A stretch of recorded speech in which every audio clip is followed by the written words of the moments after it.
Oke. Ay, ay, ay, ay.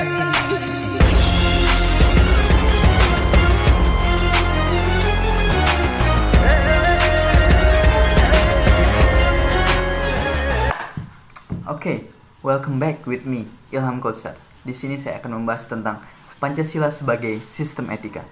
Untuk lebih jelasnya, check it out.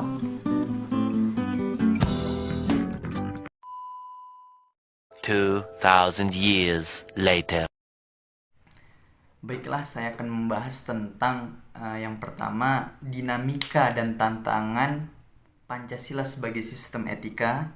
Lalu saya akan membahas esensi dan urgensi Pancasila sebagai sistem etika. Lalu yang terakhir nanti saya akan membahas pengertian dan pentingnya Pancasila sebagai sistem etika. Yang pertama, membangun argumen tentang dinamika dan tantangan Pancasila sebagai sistem etika. Sangat sulit sekali tentunya membangun argumen dan dinamika etika Pancasila di negara kita Indonesia ini. Argumen tentang dinamika Pancasila sebagai sistem etika, contoh yang pertama pada zaman Orde Lama. Pemilu diselenggarakan dengan semangat demokrasi yang diikuti banyak partai politik, tetapi yang dimenangkan hanya 4 partai politik saja. PNI, Partai Nasional Indonesia, Parmusi, Partai Muslimin Indonesia, PNU, Partai Nahdlatul Ulama, dan PKI, Partai Komunis Indonesia. Tidak dapat dikatakan bahwa pemerintah di zaman Orde Lama mengikuti sistem etika Pancasila. Bahkan ada tudingan dari pihak Orde Baru bahwa pemilihan umum pada zaman Orde Lama dianggap terlalu liberal karena pemerintahan Soekarno menganut sistem demokrasi terpimpin yang lebih cenderung ke otoriter. Lalu yang kedua, pada zaman Orde Baru, sistem etika Pancasila yang diletakkan dalam bentuk P4, penataran P4 pada zaman Orde Baru itu muncul konsep manusia Indonesia seutuhnya sebagai cerminan manusia yang berperilaku dan berakhlak mulia sesuai dengan nilai-nilai Pancasila. Manusia Indonesia seutuhnya dalam pandangan Orde Baru artinya manusia sebagai makhluk ciptaan Tuhan Yang Maha Esa yang secara kodrat bersifat monodualistik, yaitu makhluk rohani sekaligus makhluk jasmani dan makhluk individu sekaligus makhluk sosial. Lalu dari pandangan sistem etika Pancasila pada era reformasi, era sekarang ya. Pada era reformasi tenggelam dalam euforia demokrasi, namun seiring dengan perjalanan waktu disadari bahwa demokrasi tanpa dilandasi sistem etika politik akan menjurus pada penyalahgunaan kekuasaan serta mesiavelisme atau yang biasa disebut dengan menghalalkan segala cara untuk mencapai tujuan.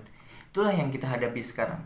Banyak pejabat-pejabat negara, pemerintah kita yang menghalalkan segala cara untuk mendapatkan apapun yang mereka mau.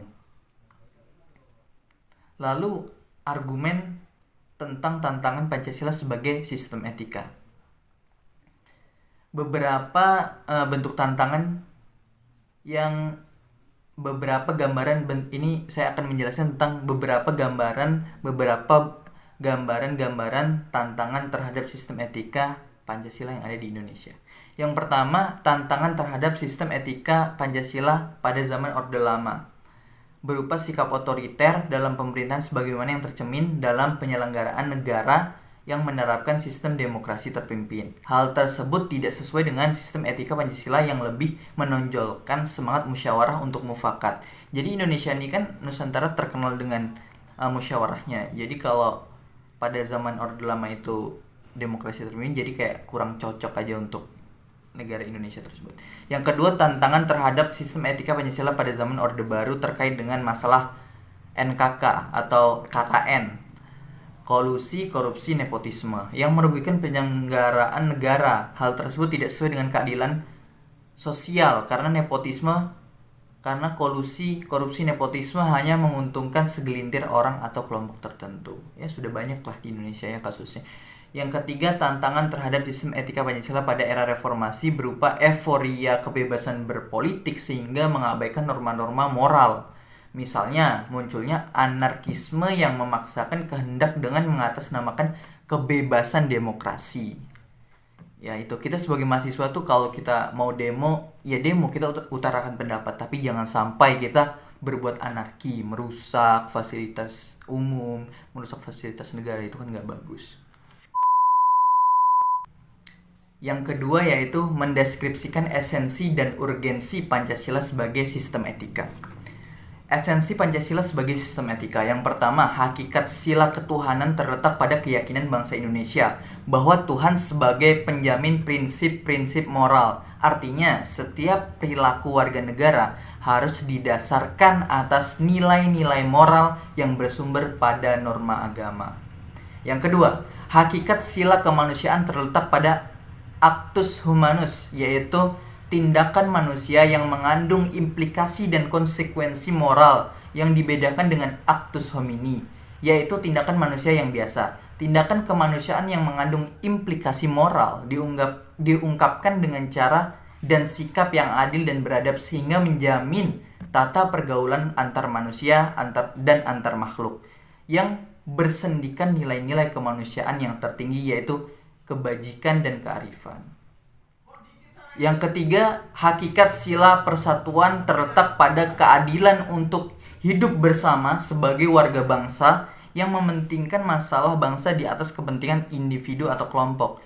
Sistem etika yang berlandaskan pada semangat kebersamaan, solidaritas sosial akan melahirkan kekuatan untuk menghadapi penetrasi nilai yang bersifat memecah belah bangsa. Yang keempat, hakikat sila kerakyatan terletak pada prinsip musyawarah untuk mufakat, artinya menghargai diri sendiri sama halnya menghargai orang lain.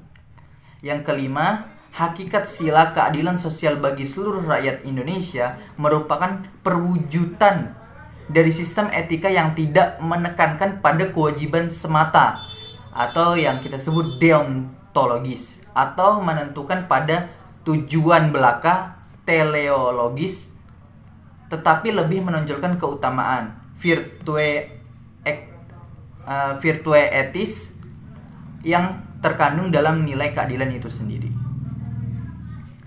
Lalu selanjutnya, urgensi Pancasila sebagai sistem etika. Hal-hal penting yang sangat urgent bagi pengembangan Pancasila sebagai sistem etika meliputi hal-hal sebagai berikut. Yang pertama, meletakkan sila-sila Pancasila sebagai sistem etika berarti menempatkan Pancasila sebagai sumber moral dan inspirasi bagi penentu sikap, tindakan, dan keputusan yang diambil setiap warga negara.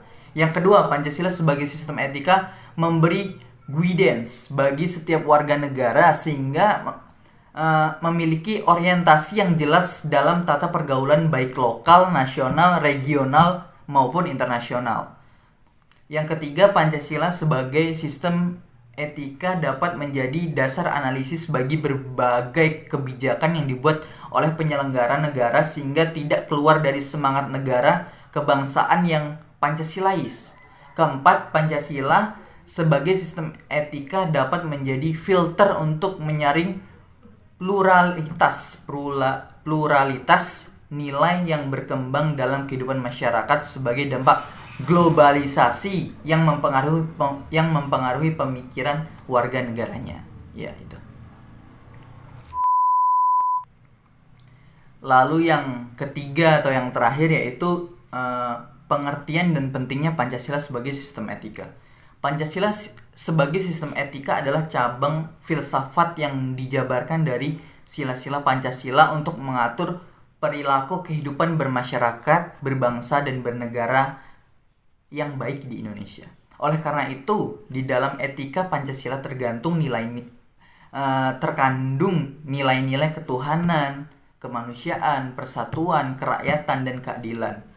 Kelima nilai tersebut membentuk perilaku manusia Indonesia dalam semua aspek kehidupannya.